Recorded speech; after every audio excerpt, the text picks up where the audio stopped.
Spring, 1950, a mill town in western Pennsylvania. In the dim basement of a brick row house, a middle-aged woman leaned over a bound man. In her hands was an ordinary kitchen knife, the same one she'd used to slice bread for supper the night before. The man tried to scream through his gag, but only muffled wheezes escaped his throat. The woman's hands did not tremble. Her movements were precise and calculated, as if she had been preparing for this moment for long weeks. In a few minutes, it would all be over, and local warehouse manager Gerald Whitmore would permanently lose what made him a man. But to understand how a factory worker and devoted mother transformed into a nighttime avenger, we need to go back 2 months. Lorraine Hendricks had worked at the Riverside Steel Mill since the beginning of the war. A skilled machinist, grade 6, that meant something in those days. 42 years old, war widow, raising her 19-year-old daughter Darlene alone. The neighbors in their boarding house spoke only well of them, quiet, polite, never caused trouble. On Sundays, Lorraine baked apple pies, and the smell filled the entire floor. Darlene attended nursing school, dreaming of becoming a registered nurse. Blonde hair to her shoulders, blue eyes, the spitting image of her father, killed at Anzio when the girl was only 8. Their room in the boarding house was barely 12 by 14 feet, divided in 2. A coal stove, 2 iron beds, a desk by the window where Darlene studied for exams. On the wall hung a pre-war photograph, a young man in army uniform embracing a woman with an infant in her arms. That was all that remained of their former life. Lorraine never complained. At the mill, she was a top performer. Her name appeared on the production board. Management valued her, didn't drink, didn't skip work, exceeded quotas. In the evenings, she hurried home to cook dinner, check Darlene's homework, mend her daughter's only good dress. March was unusually cold that year. Snow refused to melt, though spring should have arrived by the calendar.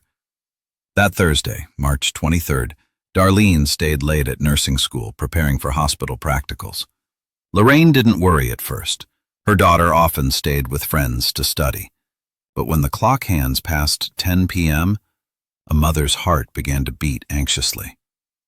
At 11, she threw on her coat and walked to the nursing school. The building was dark. The janitor said students had left at 6. Lorraine visited Darlene's friends. No one had seen her after class. All night, the mother searched for her daughter. The police brushed her off. Plenty of reasons a young girl might stay out late. Maybe she's with a boyfriend. At dawn, when it grew light, the local groundskeeper found Darlene in an abandoned shed behind the meatpacking plant. The girl lay on dirty canvas tarp, her dress torn, face covered in bruises. She was alive but didn't respond to questions, just stared at one point with glazed eyes.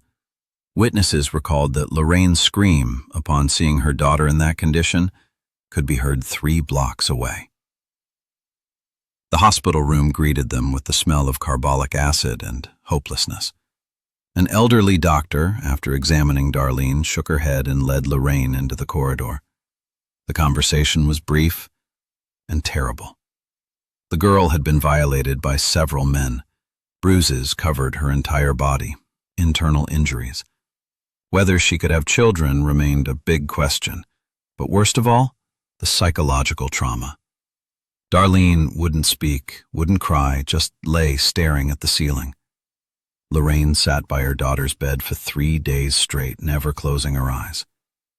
On the 4th day, Darlene suddenly grabbed her hand and whispered one word. 3. Then fell silent again. But it was enough.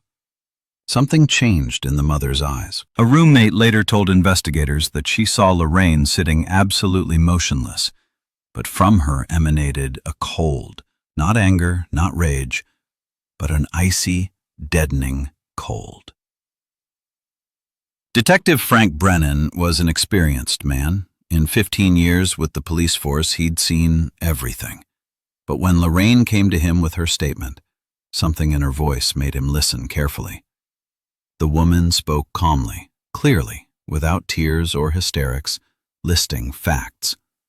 The time her daughter disappeared, the place where they found her, the girl's condition. Brennan wrote it down, nodded, promised to investigate. But both understood.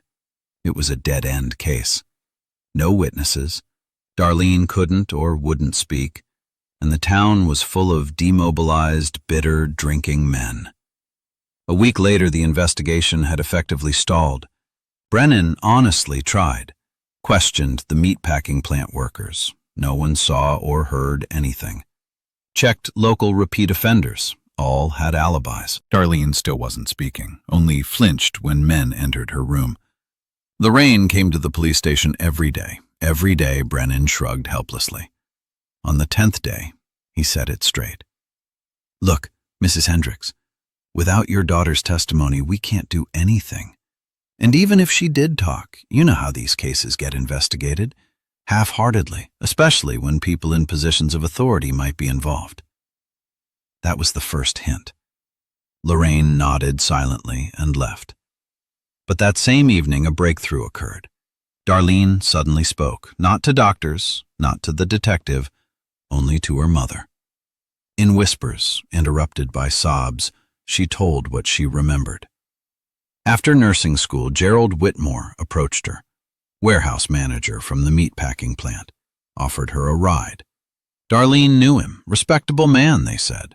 Wife worked at City Hall. In the car were two others, a young man, the son of the local department store owner, Clayton Hargrove, and a third man Darlene didn't know but remembered, a scar across his entire cheek and a tattoo on his wrist. After that, the girl remembered poorly. They'd drugged her with something. She woke up already in the shed. There's a moment in a person's life when something inside breaks irreversibly. For Lorraine Hendricks, that moment didn't come immediately. Not that terrible night when they found Darlene. Not in the hospital when the doctor shook her head. Not even when her daughter whispered, 3. No. The breaking point came on the 10th day after the tragedy, and no one knew about it except Lorraine herself. She sat in the factory cafeteria during lunch break, mechanically chewing black bread with herring, tasting nothing. At the next table sat men from the foundry, talking loudly, laughing. Suddenly, one of them, a young guy, told a joke about a girl and 3 men. The details were vile, but everyone laughed. "Stupid girl, her own fault. Shouldn't have," someone added. And then Lorraine heard her own voice, calm and even. "What if it were your daughter?" Silence fell over the cafeteria. Everyone knew about the Hendricks tragedy. The guy turned red, mumbled something about, "That's different." Lorraine stood, approached him closely. In her hand was a cafeteria knife, dull, serrated. She placed it on the table in front of him. "Look, this is a dull knife. Can't even cut bread properly. But if you really try, if you have time and desire..." She took a piece of boiled meat from her plate, slowly, methodically began cutting. The dull blade tore the fibers, but Lorraine continued. "You can cut anything. It just takes more time and hurts more." No one moved. Lorraine finished cutting the meat, wiped the knife with a napkin, put it back, sat down to finish her lunch. The men at the next table hurriedly stood and left. From that day on, no one told such jokes in her presence. But the main thing happened that night. Lorraine hadn't slept for 3 nights straight. Sat in the kitchen, drank cold coffee, and thought. At some point, she stood, walked to the closet, pulled out an old photo album. War years. There she was, young, at a machine grinding shell casings, with friends at a community service event. And then that photograph she'd hidden even from her husband. A group of women in work clothes, all with serious faces. Civil Defense Unit, trained just in case. They'd taught them many things: sabotage, surveillance, neutralizing sentries. "If the enemy comes, you must be ready for anything," the instructor had said. The enemy didn't come then, but came now. Only it wasn't an external enemy in Wehrmacht uniform. It was their own, Americans, who dared touch her daughter. And Lorraine understood. She was ready. All those skills, dormant for years, suddenly awakened. How to follow unnoticed, how to choose a location, how to ensure the victim couldn't scream, how to inflict maximum harm but leave alive. That was the hardest part. But they'd taught that too. She pulled from the album a small notebook hidden between pages, started writing a plan. Not an emotional impulse, but a cold, calculated plan of military operation. Targets: Whitmore, Hargrove, the third unknown. Objective: maximum retribution. Condition: remain free to support Darlene. The neighbor, Mrs. Kowalski, later told investigators that she saw something strange that night. Lorraine stood by the window until dawn, motionless as a statue. I thought she was praying for her daughter. But Lorraine wasn't praying. She was transforming from a victim of circumstances into a hunter. From a mother crushed by grief into a machine of vengeance. Lorraine listened to her daughter, and with each word something inside her turned to stone. 3 names, actually 2 names and descriptions of the third. Whitmore, warehouse manager at the meatpacking plant, 45 years old, wife at City Hall. Hargrove, Clayton, 23 years old, only son of the department store owner, known playboy and drunk. And the unknown one with the scar. Lorraine memorized every detail. After the conversation, she kissed her daughter's forehead, said everything would be fine, and went home. But at home, she didn't go to sleep, sat at the table and began writing, methodically, in neat handwriting, like a production report. The next day, Lorraine went to Detective Brennan again and named the names. Brennan winced, shook his head. Mrs. Hendricks, you understand who you're accusing? Whitmore's wife works at City Hall. Hargrove Sr. supplies half the town. Without evidence, I can't even bring them in for questioning. And your daughter's words? Sorry, but in her condition, any lawyer could argue it's the ramblings of a traumatized mind. Lorraine was silent, then asked directly, So nothing will happen? Brennan looked away. I'll try, but I can't promise anything. Lorraine left the police station and headed not home, but to the meatpacking plant. She knew where it was. The whole town knew. A massive gray building on the outskirts, the smell of blood and fat carried for a mile. At the gate, she stopped, pulled out cigarettes. She'd started smoking during the war, working 12-hour shifts. Now smoked rarely, but always kept a pack of Lucky Strikes in her coat pocket.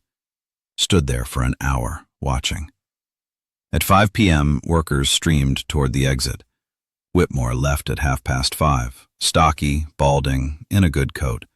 Got into a black Studebaker and drove away. For the next 2 weeks, Lorraine lived a strange double life. During the day, she worked at the mill, visited her daughter in the hospital, cooked meals, talked with neighbors.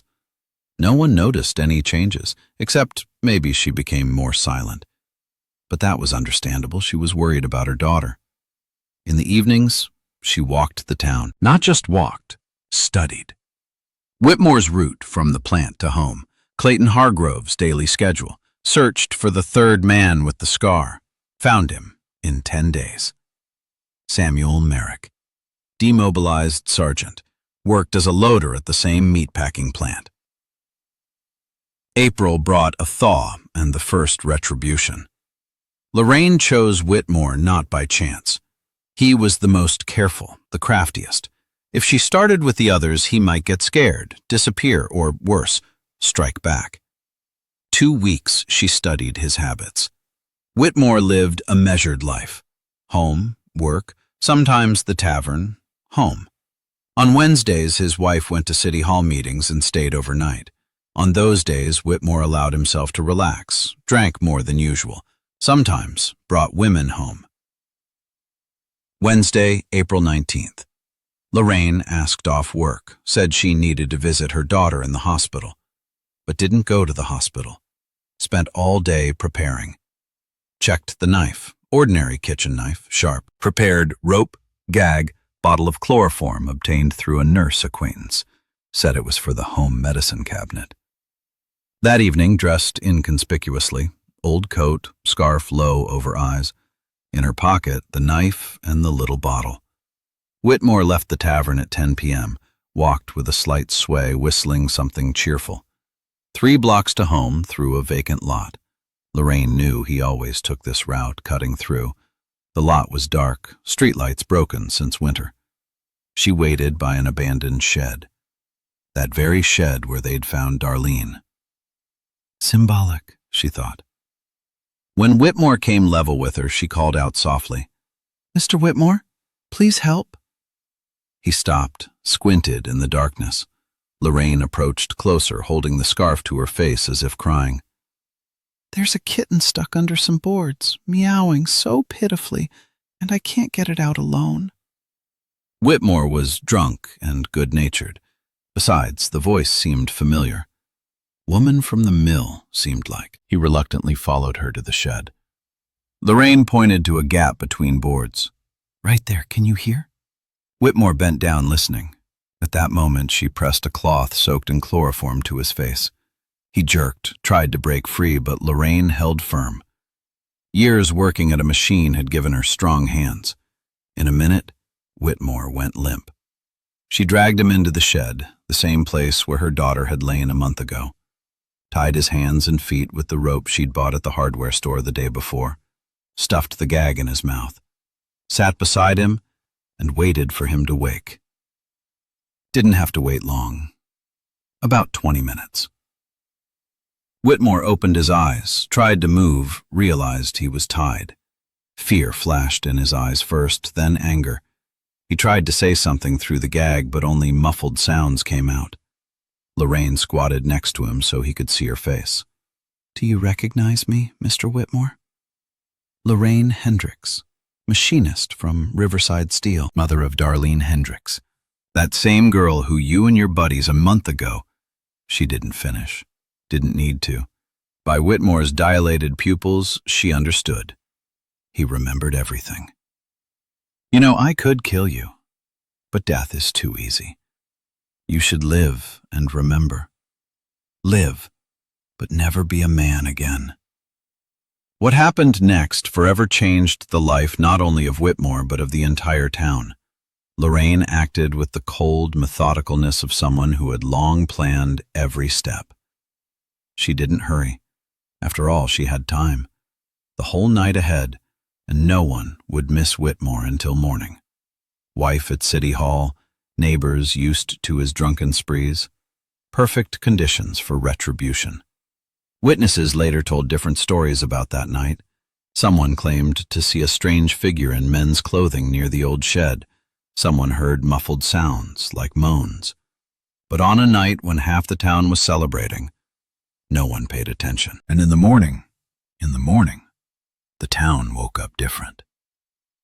The meatpacking plant watchman, old Mr. Peterson, found Whitmore at 6 a.m., was going to open the gates and heard strange sounds from the shed. The door was ajar, unusual, since the shed should have been locked a month ago after that incident. Peterson looked inside and nearly collapsed from what he saw. Whitmore lay on the same dirty tarp where they'd once found the girl. He was alive. But the ambulance doctor who arrived at the call took a long time to recover. In 10 years of work, he'd seen many injuries, industrial, domestic, criminal. But this wasn't like ordinary mutilation. Too neat, too professional, as if a surgeon had operated, not a street thug. The wound had been treated with iodine, a crude but effective bandage applied. The person who did this clearly didn't want the victim to die from blood loss. Whitmore stayed in the hospital for 2 weeks. The first 3 days he didn't speak at all. Couldn't or wouldn't. Doctors never figured out which. To all police questions, he only shook his head and indicated he remembered nothing. Detective Brennan came 3 times. On the 3rd visit, when they were alone in the room, Whitmore suddenly grabbed his arm and rasped, "Don't look. Don't need to. I deserved it." Brennan looked into his eyes for a long time, then nodded and left. In the protocol, he wrote, "Victim does not remember circumstances of incident, cannot identify attackers." But the town was already buzzing like a disturbed hive. Rumors spread faster than official news. People said Whitmore had been emasculated, that it was revenge for some girl, that he was no longer a man. Whitmore's wife, Antonia, an important lady from City Hall, tried to hush up the case.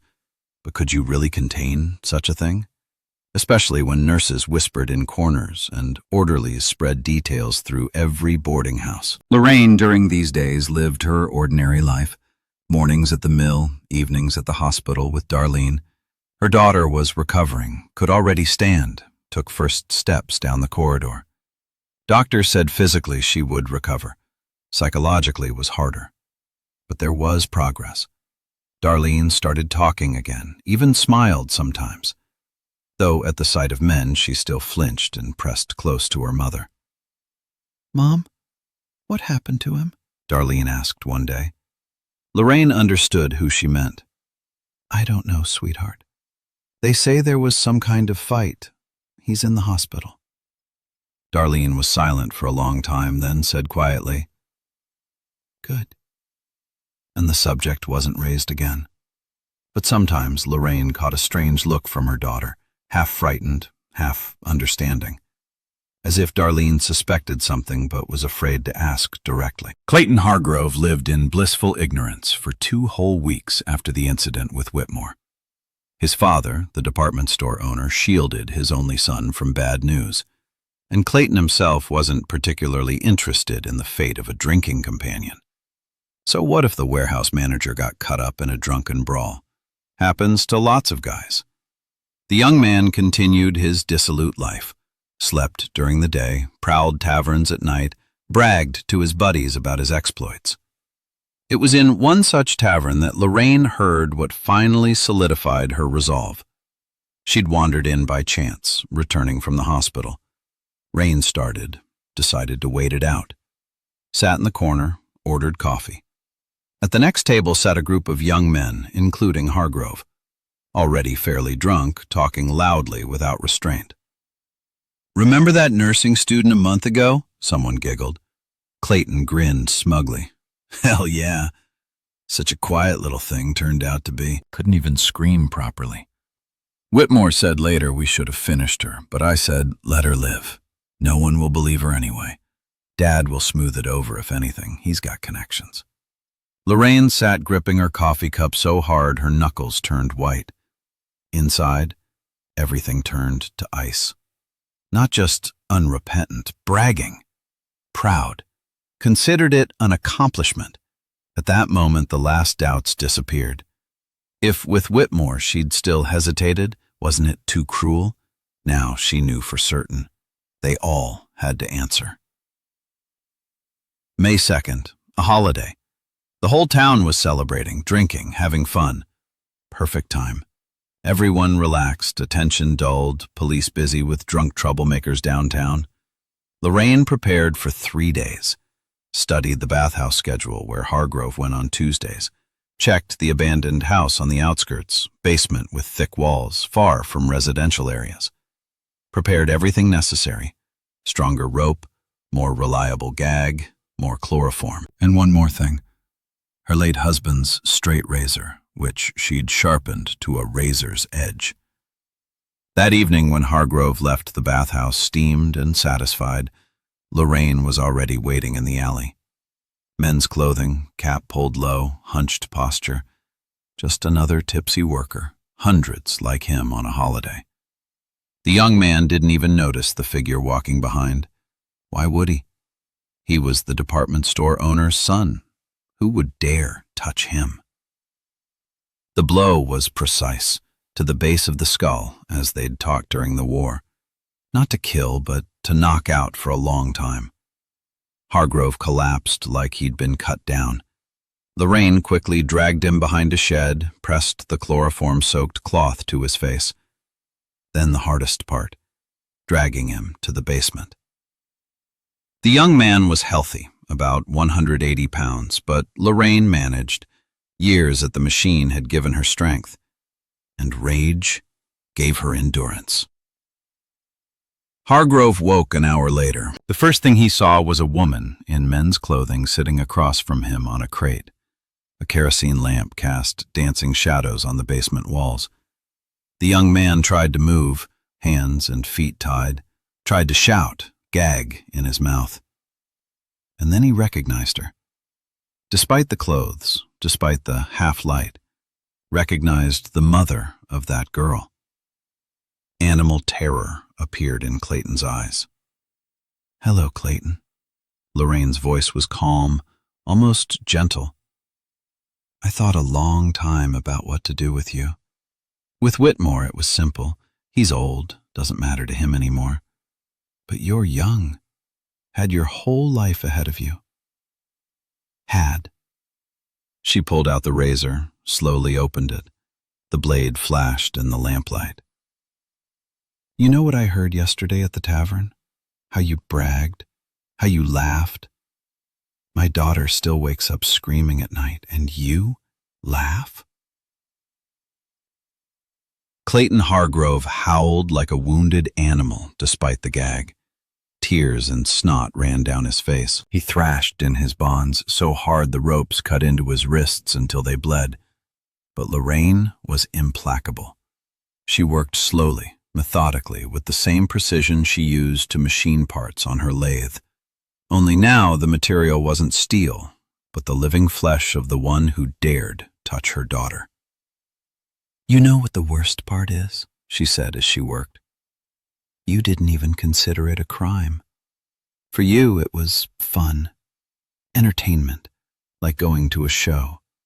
Whitmore bragged at work for a week about what a stud he was, and you thought you had the right because Daddy owns the store, because everything can be bought, everything smoothed over."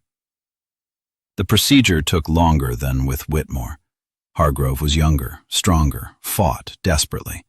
Twice he almost broke free, and Lorraine had to use chloroform again. By morning, it was finished. The young man lay on the cold basement floor tied to a pipe, alive, but would never be the same. Lorraine left him there, first making sure the bleeding had stopped. Not from mercy, she wanted him to live. To live and remember. They found Clayton Hargrove a full day later. His father got worried when his son didn't come home the second day in a row, called the police, searched all the usual places. Same groundskeeper found him sweeping near the abandoned houses. Heard moans from the basement, went down to look. What he saw made the old man run outside and vomit right into the gutter. Department store owner Hargrove Sr. rushed to the hospital in his company Buick. Doctors met him with grim faces. "Yes, he'll live. Yes, he'll recover physically, but..." The elder Hargrove, a large man with a bulldog face, suddenly sank into a chair and wept. Not just wept, sobbed like a child. Only son, heir, would carry on the family name. Now there would never be grandchildren. The town buzzed like a disturbed hive. 2 cases in 2 weeks. This was no coincidence. This was a pattern. Someone was taking targeted revenge. But who? For what? Detective Brennan, of course, connected both cases. Whitmore and Hargrove were buddies, often drank together. Maybe they had common enemies, common sins. Brennan visited Hargrove in the hospital. The young man lay under an IV, pale as a sheet. Answered questions reluctantly, confused in his testimony. First said 3 unknown men attacked him, then that it was a woman, then again that he remembered nothing, everything like a fog. Brennan looked at him with a long gaze and suddenly asked directly, "Darlene Hendricks, you remember her? Nursing student?" Hargrove jerked like he'd been shocked. Terror flashed in his eyes. Don't know any Hendricks, he rasped and turned to the wall. Brennan got nothing more from him, but the detective didn't need more. He understood everything.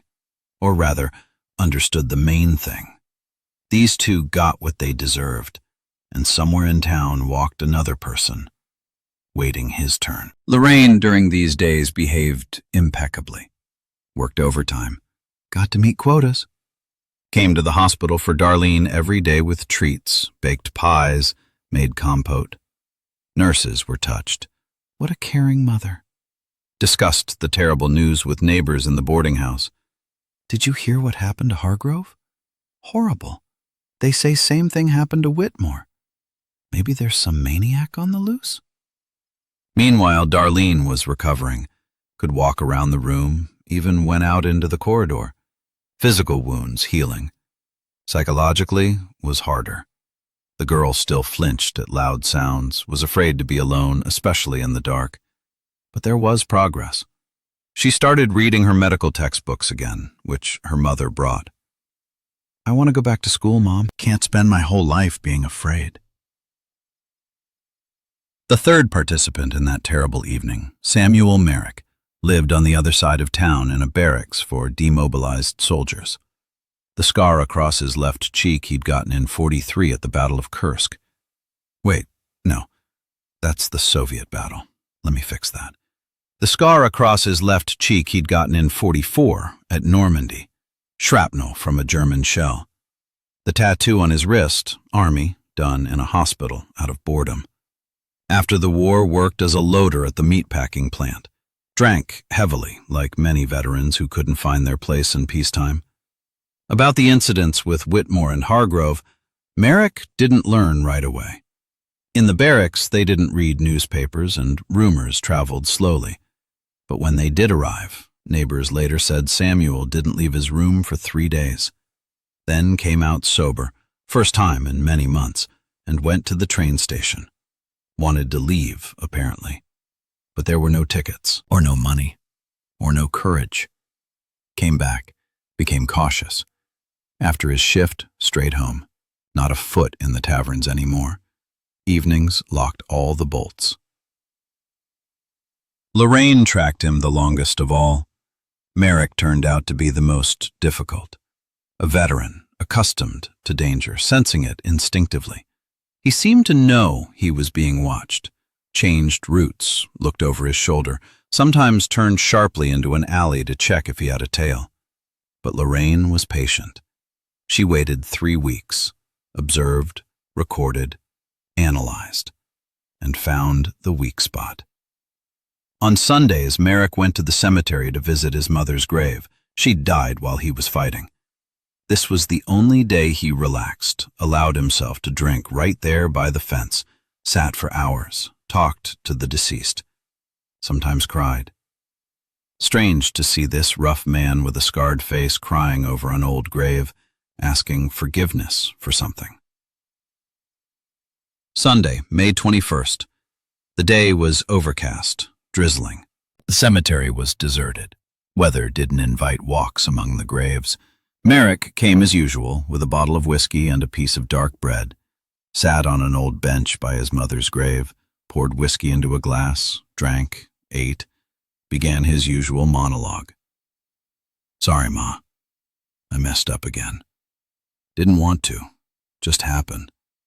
Whitmore talked me into it, said, girl's nobody special, no one will know. Lorraine stood behind an old oak tree 10 meters away and listened. Each word pierced her heart like a red-hot needle. So didn't want to. Had doubts, but did it anyway. Followed his buddies like a sheep, and now confessing to his dead mother. As if that would change anything. As if that would return Darlene's stolen life, erased innocence, destroyed future. She approached quietly while he was pouring his third drink. Chloroform wasn't needed. Merrick was drunk, but kept the knife, just in case. Samuel Merrick, she called out. He turned, squinting through rain and haze. Saw a woman in a black scarf, couldn't make out the face. What do you want? He grumbled unhappily. To talk about Darlene Hendricks. Merrick sobered instantly. Jumped up, swayed, grabbed the fence. "Don't know any," he started, but Lorraine interrupted. "You do. Just confessed to your mother. Think the dead will forgive what the living won't?" Merrick looked at her, and understanding slowly grew in his eyes. You're her mother?" he rasped. Lorraine nodded. "Gonna kill me?" he asked simply, without hysteria, like a soldier. "No. Death is mercy. You'll live, but differently." Merrick smiled crookedly. "Like Whitmore and Clayton?" Lorraine didn't answer, just looked, and in that gaze was more terror than in any words. What happened next became the most dramatic episode of this entire story. Merrick, unlike his accomplices, didn't resist, didn't try to run or fight. He slowly sat back down on the bench, poured more whiskey, drank it in one gulp, then looked at Lorraine and said what she hadn't expected. "Go ahead. Do what you want. I deserve it." Lorraine was thrown off. She'd prepared for a fight, for resistance, for the need to use force, but not for this. Not for submission. "Conscience, wake up?" she asked angrily. Merrick shook his head. It never slept. Just drowned it with booze. Every day since that night. You know how she screamed, your daughter? So quiet through the gag. I saw things in the war, but that was worse. "Why didn't you stop them?" Lorraine's voice trembled for the first time. "Why didn't you help her?" Merrick shrugged. Coward. Drunk coward. Whitmore said, "She's nobody, just some factory girl, and I'm the warehouse manager, got connections." Clayton laughed, said his daddy would smooth over any trouble, and I just stood and watched. Then couldn't stop myself either.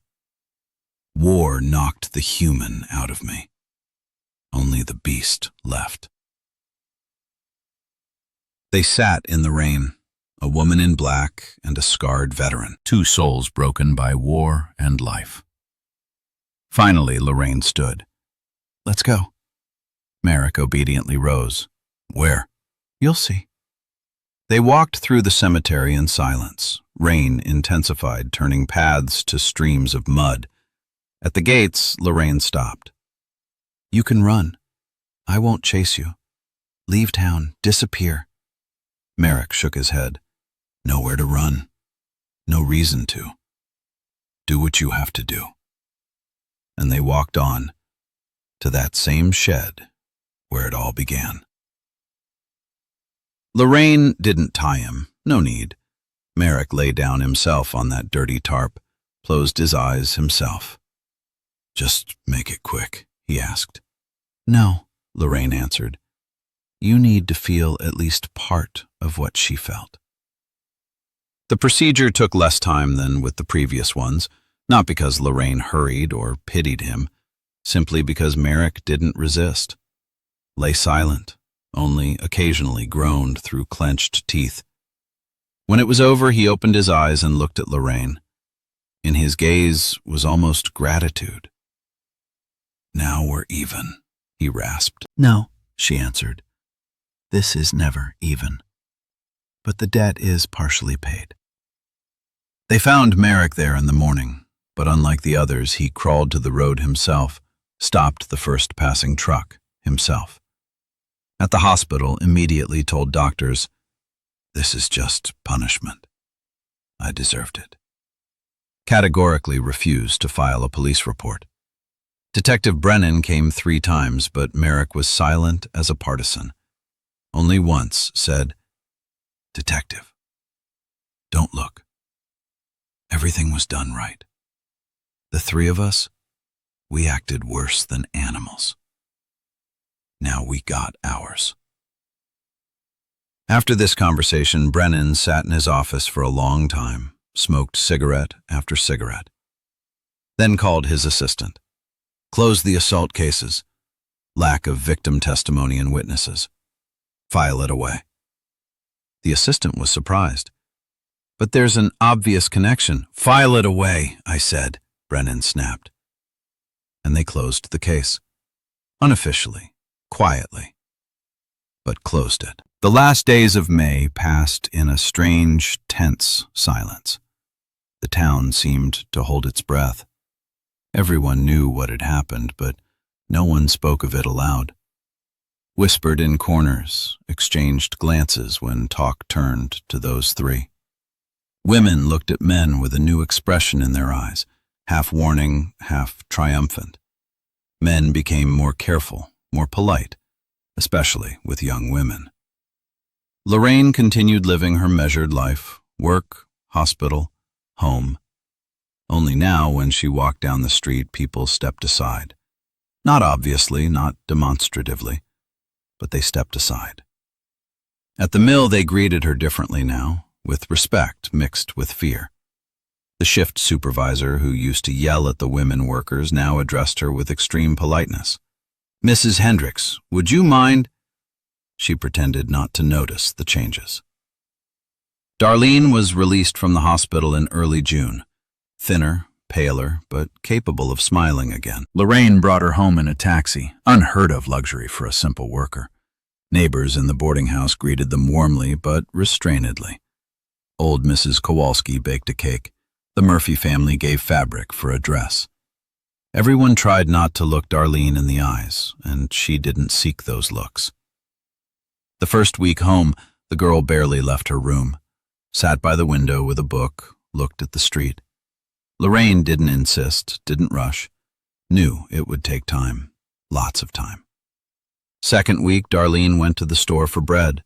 Third week, walked to nursing school, talked with instructors about returning. Slowly, carefully, like learning to walk after a serious illness, she was coming back to life. One evening, as they drank coffee in the kitchen, Darlene suddenly asked, "Mom, what about them? Those three?" Lorraine calmly sipped from her cup. "They say someone attacked them, all three in the hospital. But they'll live."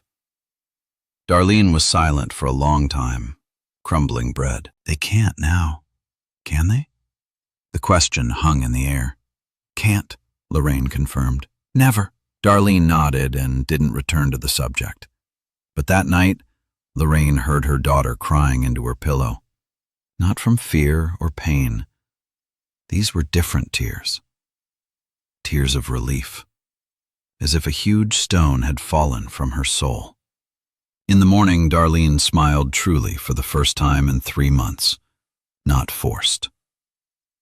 "Mom, I want to go back to school, become a nurse, help people." Lorraine hugged her daughter. "Of course, sweetheart. You'll be a wonderful nurse." Then something unexpected happened. In mid-June, Detective Brennan came to Lorraine, not in uniform, in civilian clothes. Knocked one evening when Darlene was already asleep. Lorraine opened the door, saw him, and froze. "May I come in?" Brennan asked quietly. She silently stepped aside. They sat in the kitchen.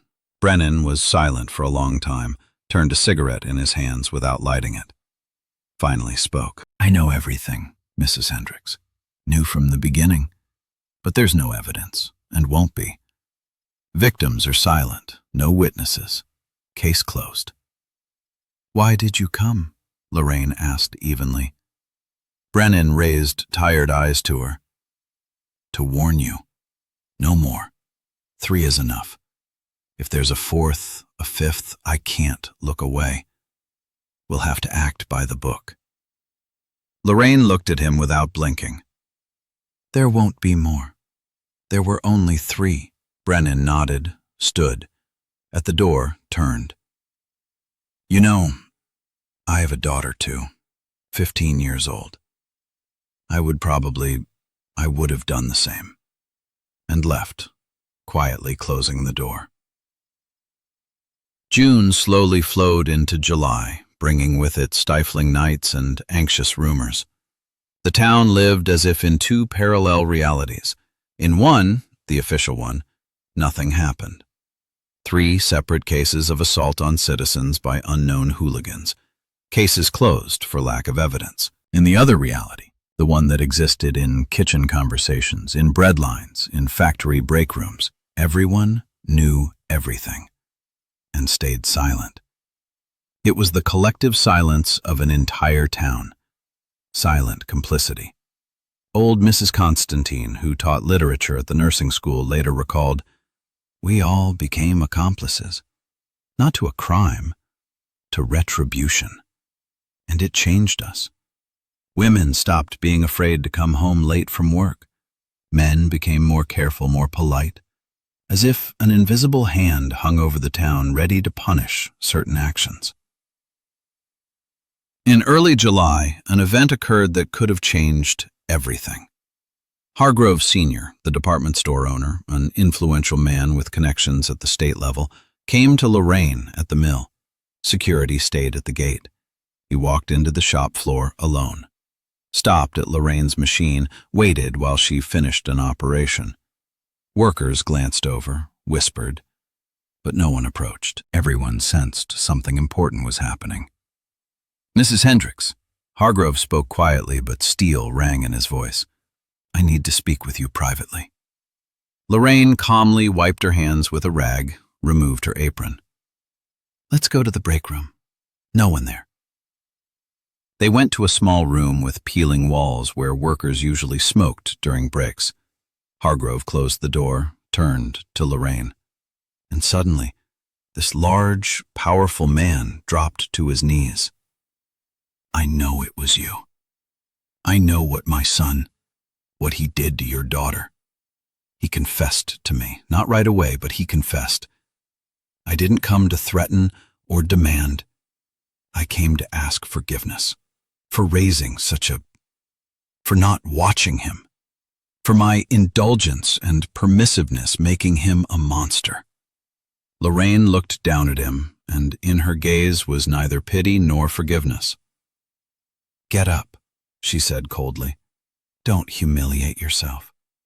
Your apology changes nothing. Your son got what he deserved. Now you'll raise him as I'm raising my mutilated daughter. Only mine might heal with time. Yours never will." Hargrove heavily rose, dusted off his knees. "I could destroy you," he said quietly. "I have connections, power, money. One phone call and you'd be arrested, convicted, sent to prison." Lorraine smirked. "Could, but won't. Because you know I'm right, and the whole town knows it. You destroy me, what will you tell people? That you're defending the honor of your rapist son? You're a smart man, Mr. Hargrove. You understand. Sometimes silence is more valuable than revenge." They stood facing each other, a simple worker and an influential store owner. In this confrontation there was no winner, only two parents broken by their children's actions. Finally, Hargrove nodded. "We're leaving. I've arranged a transfer to another state. Clayton, he'll live under a different name, start over. Maybe it'll teach him something." He turned to the door, stopped. "Your daughter, if she needs help, medical, financial, just ask. Not buying you off, just trying to fix something." After the Hargroves left, the town seemed to exhale. The tension hanging in the air for over 2 months began to ease. But one unresolved question remained: the investigation. Formally, the assault cases weren't closed, just suspended, and in mid-July a commission arrived from the state capitol. 3 men in strict suits with clipped accents and cold eyes. Set up in City Hall began calling witnesses. First, they questioned Whitmore, already discharged from the hospital but hadn't returned to work. Repeated one thing: remember nothing, saw no one, have no complaints. Merrick, the only one of the 3 still in town, was even more categorical. "I got what I deserved, nothing more to say." To all attempts to learn details, answered with silence. Then they called Lorraine. She came in her best dress, dark blue, severe with a white collar. Sat straight, hands on knees, gaze calm. The commission chairman, a gray-haired man with military bearings, studied her file for a long time. Hendricks, Lorraine, 42 years old, war widow, top production worker. Daughter Darlene Hendricks, 19, nursing student, victim of assault by unknown persons in March of this year. Is this correct? Correct, Lorraine answered. And you claim to have no connection to the assaults on citizens Whitmore, Hargrove, and Merrick. Lorraine looked him straight in the eyes. I have alibis for all those days. I was at work or at the hospital with my daughter. You can check the timesheet, question witnesses. The chairman nodded. We checked. Indeed, formally you're clean, but informally. Silence hung. Finally, Lorraine spoke, slowly weighing each word. Sir, imagine you have a daughter, young, beautiful, with a future, and 3 scum, excuse my language, 3 men rape her, maim her physically and morally, and the system that's supposed to protect her shrugs its shoulders, says, no evidence, no witnesses, and these are important people with connections. What would you do? The chairman was silent, then sighed. Doesn't matter what I would do. What matters is the law is the law. Whose law? Lorraine asked. The one that protects rapists with connections? Or that unwritten law by which a mother protects her child at any cost? One of the commission members, a young lieutenant, interjected. Mrs. Hendricks, you understand that vigilante justice is inadmissible in American society. Lorraine turned to him. And is violating a 19-year-old girl admissible? You know what Detective Brennan told me, that without my daughter's testimony the case wouldn't go anywhere, and my daughter couldn't speak for a month from shock. When she did speak, too late, they said. No evidence. So where's your American justice, Lieutenant? The interrogation lasted 3 hours. Lorraine answered calmly, logically, didn't get confused in her testimony. Yes, knew all 3 by sight. Small town, everyone knows everyone. No, had no complaints against them before March. Yes, suspected them in the attack on her daughter. No, took no action, trusted law enforcement. To all tricky questions, she had answers backed by facts and witness statements. The commission worked in town another week, questioned dozens of people, neighbors, co-workers, medical staff, and encountered an amazing phenomenon, a wall of silence. No one saw anything, heard anything, knew anything.